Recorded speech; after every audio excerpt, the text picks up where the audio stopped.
Good morning students and welcome to knowledge with Anirudh. I hope आप सभी लोग अच्छे होंगे।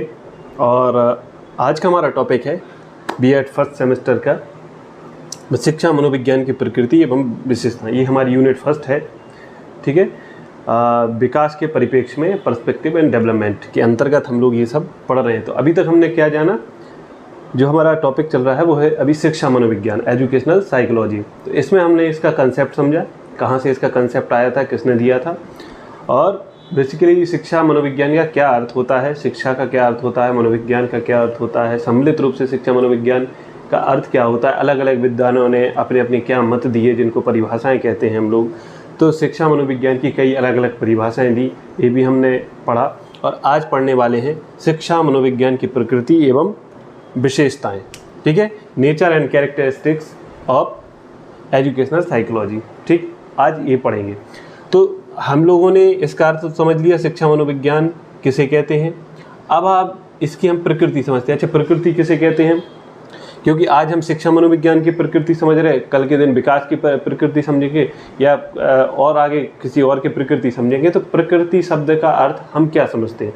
देखिए, प्रकृति एक तो हम ये समझते हैं कि चारों तरफ जिस पर्यावरण में हम लोग रह रहे हैं, जिसमें हम जन्म लेते हैं, मृत्यु होती है, जहाँ हम इतने बड़े होते हैं, जो कुछ भी हम लोग इस प्रकृति से मिलता है वो प्रकृति है ना।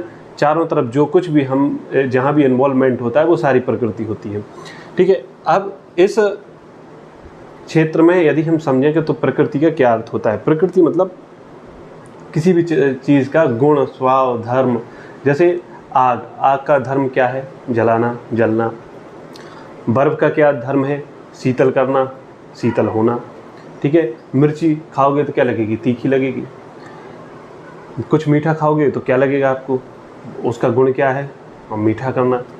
तो ये सब उसके गुण है, स्वभाव है, उसका धर्म है, ठीक। इसी प्रकार शिक्षा मनोविज्ञान की प्रकृति क्या है, शिक्षा मनोविज्ञान का शैक्षणिक वातावरण में क्या असर हो सकता है, क्या वो रिजल्ट देगा। मान लीजिए आपने मिर्ची खाई तो तीखी ही लगेगी ना, कुछ मीठा खाओगे तो मीठा ही लगेगा ना, आग से जलोगे तो जलोगे ही ना, है ना, बर्फ़ को छुओगे तो शीतल होगे ना। इसी प्रकार शिक्षा मनोविज्ञान का शैक्षणिक वातावरण में क्या रिजल्ट आएगा, क्या अर्थ होगा, आज हम वो पढ़ेंगे, ठीक है। तो जो कुछ भी उसकी प्रकृति होगी उसमें जो कुछ विशेष है वही विशेषताएं हैं, है ना। तो अब हम किसी न किसी के अकॉर्डिंग बात करते हैं। पूरे बीएड में हम लोग किन्हीं का नाम लेके, किन्हीं विद्वान के नाम लेकर के कहेंगे। ऐसा क्यों करते हैं आप समझिए। मान लीजिए मैं कुछ अपना मत दे रहा हूँ। अब भाई मुझे कौन जानता है, मैंने ऐसा कौन सी रिसर्च की है कि कोई मेरी बात मानेगा, है ना। अब मान लीजिए आप हैं, आपका जो भी है, राम, श्याम, गीता, जो भी है, अब वो शिक्षा मनोविज्ञान की प्रकृति बता रही हैं, तो क्या मतलब निकलेगा। मान लीजिए वो बहुत अच्छी बात बोलेंगी, लेकिन उनका उतना बड़ा नाम नहीं है। कहते हैं जितना बड़ा नाम उतना बड़ा काम, है ना। तो ऐसा है।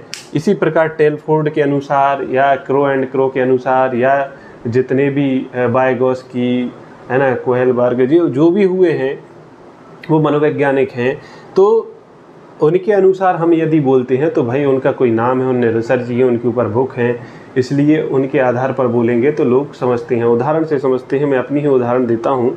एक बार बचपन में क्या हुआ था कि दिवाली का टाइम था, एक टीवी रखी हुई थी, वो आती थी ना, वो ऐसे शटर खोलते थे, लगाते थे। तो मुझे लगा क्यों ना सब घर की सफाई कर रहे हैं, मैं अपनी टीवी की सफाई कर दूं खोल के। तो मैंने पेचकस, प्लास ये सब खोल के और खोलना स्टार्ट किया। सोचा कि अंदर बहुत गंदगी होगी, उसको सफाई कर दिया जाए। सफाई की तो उसमें एक जो टाका लगा हुआ था वो निकल गया था। उसको जोड़ने के चक्कर में वो नंबर वाइज, सीरियस वाइज ऐसे 5 लगे थे, वो सब 5 निकल गए। अब क्या करें। अब उसके लिए हमने क्या किया, अब चूँकि पिताजी का अच्छा नाम है, पिताजी को सब जानते हैं, तो मैंने बोला अगर मैं अपनी बोलूँगा तो वो सामने वाला वो जिससे जॉइंट करते ना 2 तार को, है ना, इलेक्ट्रिशियन, और वो उसके पास था। तो मैंने बोला वो दे दीजिए। बोले क्यों, क्या काम है। बोलते अब मैंने कहा मुझे चाहिए है। उन्होंने नहीं दिया। मैंने कहा भाई पिताजी मंगा रहे हैं मेरे कि वो आपसे चाहिए, तो उन्होंने दे दिया। मतलब जब किसी व्यक्ति का अच्छा नाम होता है तो उसके आधार पर कोई यदि बात की जाती है तो उसको सारा सोसाइटी या हर कोई एक्सेप्ट करता है। इसीलिए हम इन नामों पर विशेष बल देते हैं टेलफोर्ड के अनुसार, या जितने भी हैं नाम। अब जैसे शिक्षा मनोविज्ञान की बात आएगी, शिक्षा मनोविज्ञान की जब भी बात आएगी तो आपके मन में तुरंत टेलफोर्ड हिट करेगा। टेलफोर्ड की बात आएगी तो तुरंत आपके मन में एक हिट करेगा कि टेलफोर्ड ने शिक्षा मनोविज्ञान पर कुछ अपना मत दिया था, है ना, उनकी प्रकृति के बारे में बताए थे। हो सकता है टेलफोर्ड ने आगे भी कई विषय पर और भी बात की होगी। तो टेलफोर्ड जहाँ जहाँ बात करेंगे तो आपको वो टॉपिक हिट करेंगे कि टेलफोर्ड ने शिक्षा मनोविज्ञान पर भी बोला था, विकास के ऊपर भी बोला था, है ना, मनोविज्ञान के ऊपर भी बोला था। या जब भी शिक्षा मनोविज्ञान की बात आएगी तो आपको टेलफोर्ड याद आएंगे, टेलफोर्ड की बात आएगी तो शिक्षा मनोविज्ञान आएंगे। तो इस तरीके से क्या होगा, जितने भी आपके रीट, टीईटी, स्टेट टीईटी, है ना, सीटेट वगैरह के एग्ज़ाम होंगे तो उनमें आपको बहुत इजी होगा। इसलिए इन नाम पर विशेष ध्यान दें कि शिक्षा मनोविज्ञान पर टेलफोर्ड ने क्या बोला, इसलिए इतनी रामायण मैंने लिख के दी है ना। दूसरी बात, ये उनको भी काम आएगा, या तो मैं वन वर्ड में भी बोल सकता था, लेकिन मैंने इसलिए इतना लिख दिया है क्योंकि जो बीएड का एग्ज़ाम देंगे तो उनके लिए इजी हो जाएगा, उनको अलग से बुक खरीदने की ज़रूरत नहीं होगी, वो डायरेक्ट इसी के साथ समझते भी जाएंगे और इसी से अपने नोट्स बनाते जाएंगे। इसलिए मैं ऐसे लिखते जा रहा हूँ। चलिए स्टार्ट करते हैं। शिक्षा मनोविज्ञान की प्रकृति कैसी है? वैज्ञानिक है। अच्छा, वैज्ञानिक है। विज्ञान क्या होता है? विज्ञान क्या होता है? जो कुछ भी हम एक्सपेरिमेंट करते हैं, हो सकता है आप मोबाइल चला रहे होंगे तो एक साथ आप एक ही बार में आपके पास मोबाइल आ गया क्या? भाई सबसे पहले टेलीफोन था, टेलीफोन से पहले क्या था, कैसे बात की होगी? तो वैज्ञानिक क्या है, रिसर्च करते रहते हैं, कुछ ना कुछ एक्सपेरिमेंट करते, खटपट करते रहते हैं, और जब फलता उससे वो उपयोग लायक बन जाती है। कहते हैं विज्ञान क्या है? आवश्यकता है आविष्कार की जननी है। आवश्यकता पड़ती है उस हिसाब से आविष्कार हो जाता है।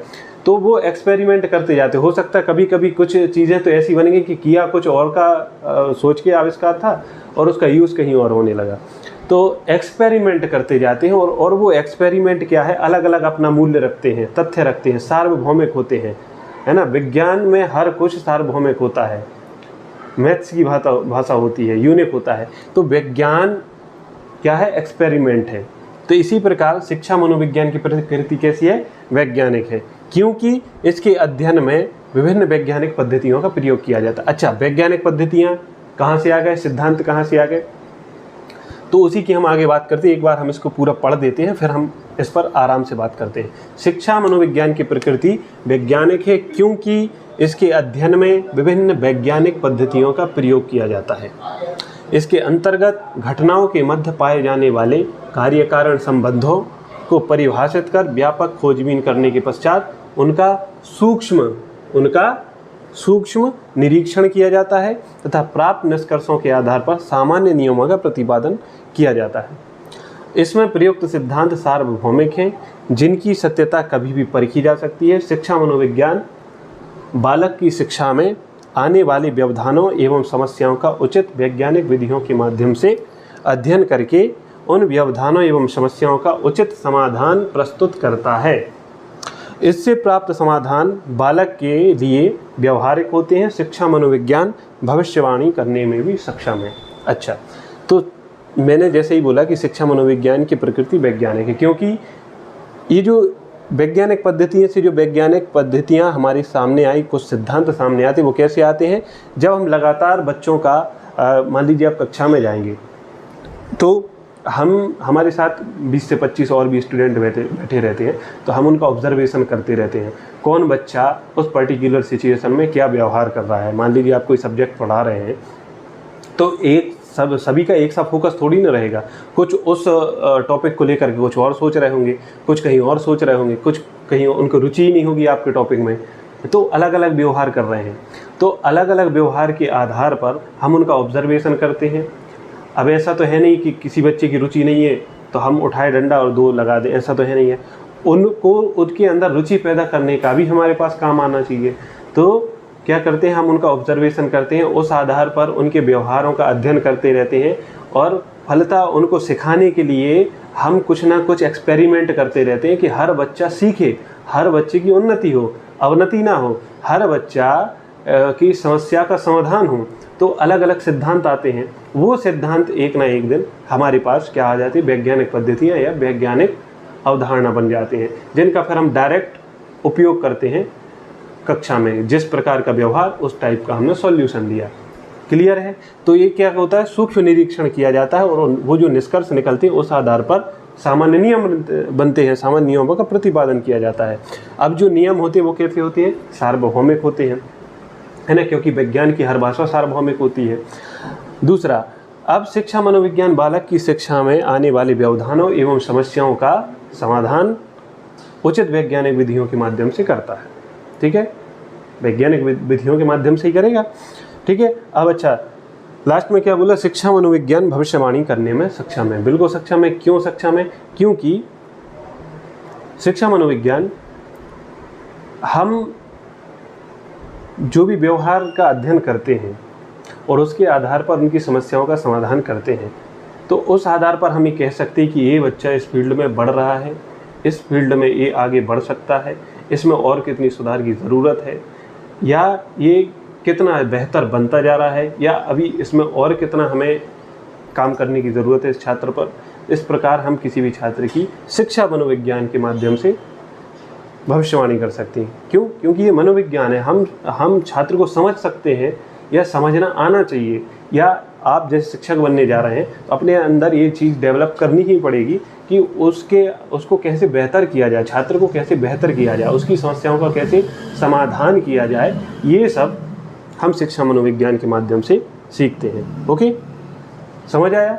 अब इसके बाद अभी एक के माध्यम से एक और किसी के माध्यम से बोलेंगे। अब हम समझने वाले क्रो एंड क्रो, या क्रो और क्रो के अनुसार उनने शिक्षा मनोविज्ञान पर क्या स्टेटमेंट दिया, या प्रकृति के बारे में उनने क्या बोला कि शिक्षा मनोविज्ञान की प्रकृति क्या है। उसके बाद हम पढ़ेंगे विषय के अनुसार शिक्षा मनोविज्ञान की प्रकृति कैसी है। ठीक है, लगभग वही बातें दोहराते हैं क्योंकि मूल तो मूल ही होता है, उसमें हम कुछ भी क्या करेंगे, लेकिन थोड़ा सा अपनी मत देते हैं, अपनी थोड़ी सी होशियारी तो देनी होती है। ठीक है, लगभग वही बात है, लेकिन फिर भी हमारे लिए ज़रूरी है क्रो एंड क्रो के अनुसार शिक्षा मनोविज्ञान क्या है, उसकी प्रकृति क्या है। तो शिक्षा मनोविज्ञान व्यक्ति के व्यवहारिक पक्ष का शैक्षणिक परिस्थितियों में अध्ययन करेगा। भाई शिक्षा मनोविज्ञान है तो शैक्षणिक परिस्थितियों में ही करेगा ना, ऐसा तो है नहीं मनोविज्ञान तो हर जगह यूज़ होता है, पागल खाने की तो बात करेंगे नहीं, शैक्षणिक परिस्थितियों में ही इसका अध्ययन किया जाता है। ठीक है, अच्छा, शिक्षा मनोविज्ञान अतीत की अपेक्षा वर्तमान पर अधिक जोर देता है। ठीक है भाई, शिक्षा मनोविज्ञान अतीत में बच्चा क्या है, एक बच्चे का सुंदर भविष्य एक शिक्षक के हाथ में होता है ना। तो वो अतीत में क्या है, कैसा है, हमें उससे मतलब नहीं है। हमारे पास है वर्तमान। हम वर्तमान में कुछ शिक्षा मनोविज्ञान का, उसके व्यवहार का अध्ययन करके, शिक्षा मनोविज्ञान का उपयोग करके, उसकी समस्याओं का समाधान करके उसको एक बेहतर भविष्य दे सकते हैं। ये तो हमारे हाथ में है। इसलिए ये बोल रहे हैं शिक्षा मनोविज्ञान अतीत की अपेक्षा वर्तमान पर अधिक जोर देता है, क्योंकि हमारे हाथ में है वर्तमान, हम उसका भविष्य बना सकते हैं। वर्तमान भविष्य मतलब भविष्य की गोद में क्या है, वर्तमान है। ठीक है, अच्छा, शिक्षा मनोविज्ञान एक विज्ञान है जिसके माध्यम से सत्य की खोज की जाती है। भाई विज्ञान मैंने बता दिया कि शिक्षा मनोविज्ञान यूं ही नहीं आ गया है, लगातार स्टूडेंट का ऑब्जर्वेशन करके, उनका निरीक्षण करके, उनका सूक्ष्म से सूक्ष्म निरीक्षण करके जो निष्कर्ष हाथ में आए वो विज्ञान है ना। तो शिक्षा मनोविज्ञान एक विज्ञान है जिसके माध्यम से सत्य की खोज की जाती है। सत्य क्या, एक मूल निकालना है ना, एक मूल निष्कर्ष निकालना, वही सत्य है। शिक्षा मनोविज्ञान एक सकारात्मक विज्ञान है जो हमेशा अपने नियमों सिद्धांतों के आधार पर, ये महत्वपूर्ण बात है, क्यों व कैसे, है ना। जो हमारे पास सकारात्मक विज्ञान है और जो हमारे पास नियम आते हैं, जो सिद्धांत आते हैं, तो सबसे पहले हम जैसे मान लीजिए आप कक्षा में गए, पढ़ा रहे हैं और किसी छात्र को कुछ समस्या आ रही है, आप पढ़ा तो रहे हैं, उनको समस्या आ रही है, तो आप क्यों पहले पता करेंगे कि आखिर मैंने इतने अच्छे से समझाया, मैंने इतने अच्छे से पढ़ाने का प्रयास किया, तो क्यों उसको समझ नहीं आ रहा है, क्यों उसको समस्या आ रही है, और फिर उसके आपके अंदर एक हिट करेगा कि कैसे हम इसका सॉल्यूशन कर सकते हैं। शिक्षा मनोविज्ञान यही कहता है, मतलब आप ऐसे मनोविज्ञान का उपयोग करें शैक्षणिक वातावरण में कि आपके अंदर पहले क्यों आए, कैसे आए, ना कि उसको समझ में भी नहीं आया, ऊपर से उठाए एक डंडा और बोले कि क्यों नहीं समझ में आया, तेरे को इतना बार समझाया, बार बार समझाया, तेरे को समझ में नहीं आ रहा। ऐसा नहीं, हमको धैर्य रख के फिर ये समझने का प्रयास करना कि आखिर क्यों वो उस उस पर्टिकुलर सिचुएशन में वो क्यों नहीं समझ पा रहा है, और दूसरे स्टूडेंट ने समझ लिया तो हमको उस पर क्रोध नहीं करना है, हमको उसको पनिशमेंट नहीं देना है, हमको उस बच्चे का नज़रिया, उसकी दिमाग IQ लेवल, उसकी स्थिति का सही अंदाज़ा लगाना चाहिए, वो क्या समझने का प्रयास कर रहा है और हमें क्या समझाना है। ठीक है, तो हम फिर कैसे हम और अच्छा कर दिया जाए, कैसे समस्याओं का समाधान किया जाए और उसको बेहतर किया जाए। तो इसीलिए शिक्षा मनोविज्ञान क्यों व कैसे का हल प्रस्तुत करता है। ये बहुत ही अच्छी बात बोली है क्रो ने शिक्षा मनोविज्ञान पर। फिर क्या कहते हैं, शिक्षा मनोविज्ञान एक कला भी है। ये भी बहुत ही अच्छी बात है, शिक्षा मनोविज्ञान एक कला भी है। उदाहरण से समझते हैं, स्कूल जाते थे, आपने भी नोटिस कर रहे होंगे, या आप जब स्कूल जाते थे तो आप एक बात नोटिस करते थे, कई टीचर ना तो वो मारते थे ना वो डांटते थे। ठीक है, वो उनका 40 मिनट का लेक्चर पता नहीं चलता था कि उनने कब पढ़ाया था, कब ख़त्म हो गया। मतलब वो इतनी ऐसा मनोविज्ञान का उपयोग करते थे कि वो पढ़ाते जा रहे, हम पढ़ते जा रहे, हमें उस टॉपिक के बारे में हम ज़्यादा डीप में भी नहीं जा रहे, हमें पता नहीं, उस समय पता नहीं है कि हमने कितना समझा है, लेकिन वो 40 मिनट का जो समय था वो हमको पता नहीं चला। उनने इतनी कहानी सुनाई, इतना हमारी प्रैक्टिकल जीवन से रिलेट कर करके उस टॉपिक को समझाया कि, और हमारे अंदर एक रुचि पैदा की उस टॉपिक को लेकर के। तो वो रुचि जो पैदा हो जाती है तो हमें वो बोरियत नहीं लगता है। 40 मिनट का समय कितना मज़ा आता था, और उस टाइम हमें पता नहीं रहता था कि हमने कितना समझा, लेकिन जब घर जा कर के उस टॉपिक को खोलते थे तब लगता था यार ये तो कितने अच्छे से क्लियर हो गया है, बिल्कुल समझ में आ गया है। अब लेते हैं दूसरे टीचर का उदाहरण, वो हाथ में एकदम कड़क स्वाद ऐसे ऐसे करके आए हैं, ठीक है, एक डंडा लेके आए हैं और खड़े हो जाओ, तू ऐसे कर, इधर आप बाहर, उधर खड़े हो जाओ, तुमको याद नहीं है, चलो जिसको याद है उसको थोड़ा शाबाशी दे दी, जिसको याद नहीं है चलो बाहर जाओ। तो वहाँ वो 40 मिनट ऐसे लगता था कि ये भगवान, ये टीचर कभी बाहर से चले जाएं, ऐसा लगता था ना। तो वो अलग बात है, लेकिन जो पहले शिक्षक आए थे वो एक कला है, शिक्षा मनोविज्ञान एक कला है। बच्चे के अंदर ऐसी रुचि पैदा करो, ऐसा एटमॉस्फेयर बनाओ कि वो मज़े मज़े में सबको सीख जाए। इसलिए शिक्षा मनोविज्ञान का शैक्षणिक वातावरण में बहुत ही महत्व है, और शिक्षा मनोविज्ञान बिल्कुल कला है। आपके हाथ में एक शिक्षक के हाथ में ही शिक्षा होती है।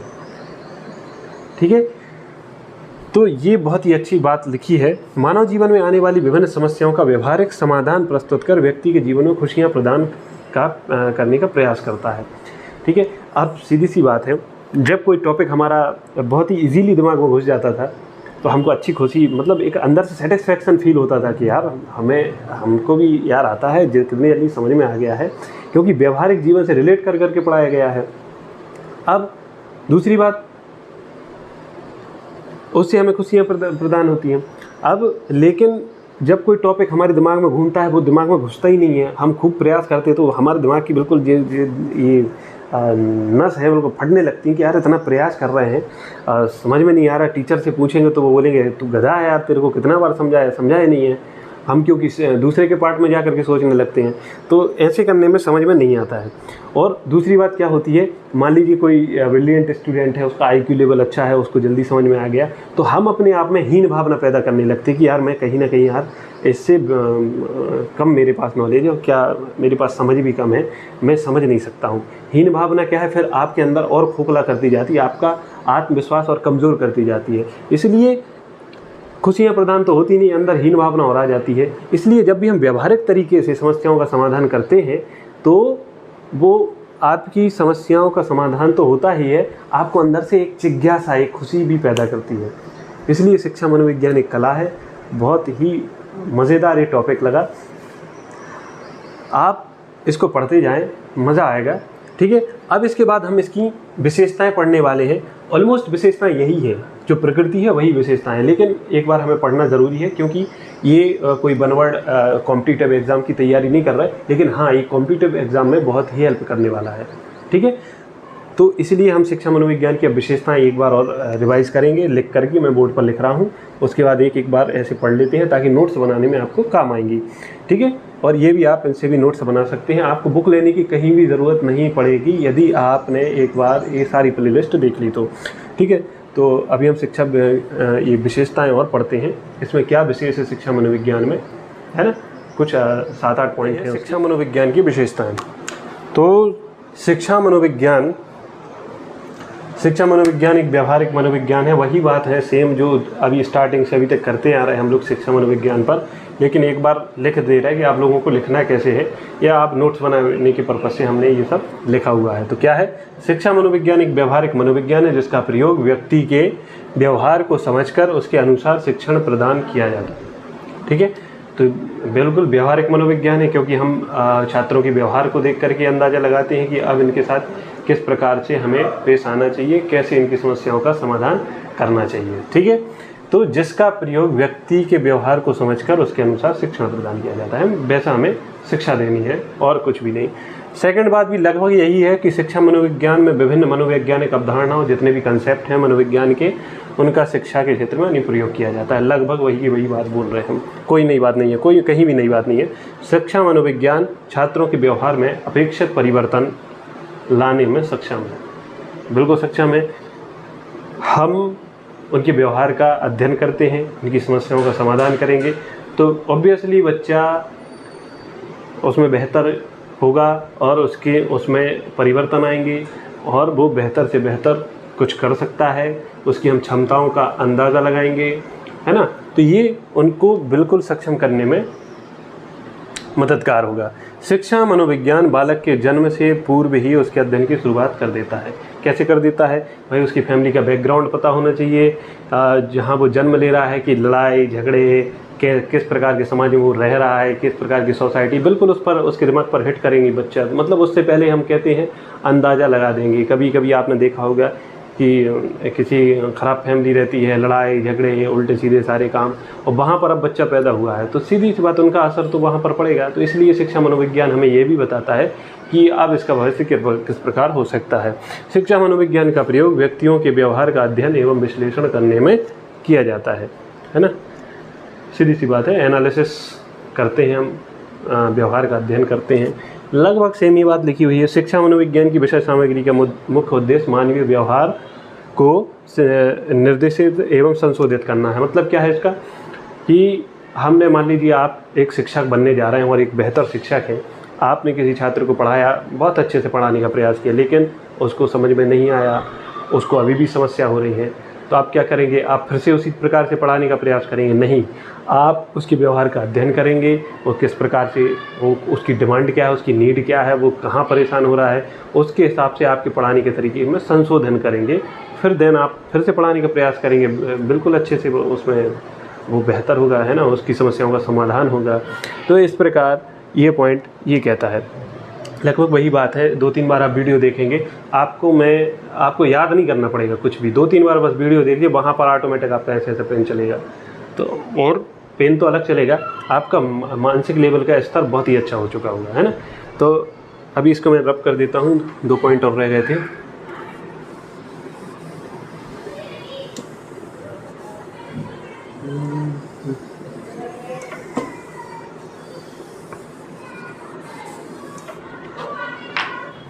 तो 7th है, शिक्षा मनोविज्ञान का प्रत्यक्ष संबंध शैक्षिक प्रक्रिया के समस्त क्रियाकलापों से है। ऑब्वियसली शिक्षा मनोविज्ञान है तो शैक्षिक प्रक्रिया में ही उसका हम लोग उपयोग करेंगे, है ना। शिक्षा मनोविज्ञान व्यक्ति के व्यवहार का व्यक्तिगत एवं सामूहिक दोनों प्रकार से अध्ययन करता है। क्लास में सभी बच्चे हैं, सामूहिक रूप से भी हम उनका अध्ययन कर रहे हैं कि एक पूरी क्लास को कैसे अच्छा सुसज्जित करना है, कैसे बहुत ही अच्छा बढ़ाना है, और व्यक्तिगत किसी छात्र को कुछ समस्या आ रही है तो उसका समाधान कैसे करना है। इस प्रकार शिक्षा मनोविज्ञान का ऑब्वियसली हमारा पूरा मनोविज्ञान है, एक कला है जो हम बेहतर से बेहतर प्रदर्शन कर सकते हैं। शिक्षा मनोविज्ञान का उपयोग हम हर छात्र को बेहतर बनाने में कर सकते हैं। इसलिए आपको शिक्षा मनोविज्ञान के लिए ये पढ़ाना एक कला है, सीधी बात ये है ना। वो जैसे अभी हमने उदाहरण दिया था कि 2 प्रकार के टीचर आते हैं, दोनों में एक में 40 मिनट कितने जल्दी गुजर जाते हैं और एक में ऐसे लगता है कि कब जाएं। तो अच्छा, मैं एक बात और आपसे कहना चाह रहा हूँ कि जहाँ कहीं भी आपको समझ में नहीं आता तो आप कमेंट करें। दूसरी बात ये है कि मैं भी एक छात्र हूँ और जीवन भर छात्र ही रहना पसंद करूँगा, इसलिए मैं अपने आप को पूर्ण कभी नहीं समझता हूँ। आप कमेंट करेंगे तभी मुझे समझ में आएगा कहाँ मैं गलती कर रहा हूँ और कहाँ मुझे और बेहतर करना पड़ेगा आप लोगों के लिए समझाने के लिए। आई होप नेक्स्ट लेक्चर और इससे अच्छा आएगा, ठीक है। अभी भी शिक्षा मनोविज्ञान पर पढ़ेंगे। शिक्षा मनोविज्ञान इतना अच्छा कर लेंगे कि आप शिक्षा मनोविज्ञान से संबंधित कोई डाउट रह नहीं जाएगा। शिक्षा मनोविज्ञान जब भी दिमाग में आएंगे, बस आप कई बार बस उनको वीडियो को देखने, आपको याद भी करने की ज़रूरत नहीं है, आपके दिमाग में शिक्षा मनोविज्ञान ऐसे घूमेगा। और इसीलिए शिक्षा मनोविज्ञान पहले का लेकर के आए इस टॉपिक को कि वो हमारे दिमाग में बिल्कुल आधारता स्थायी हो जाए, है ना। आई होप आपको आज का लेक्चर अच्छा लगा होगा। Thank you and best of luck.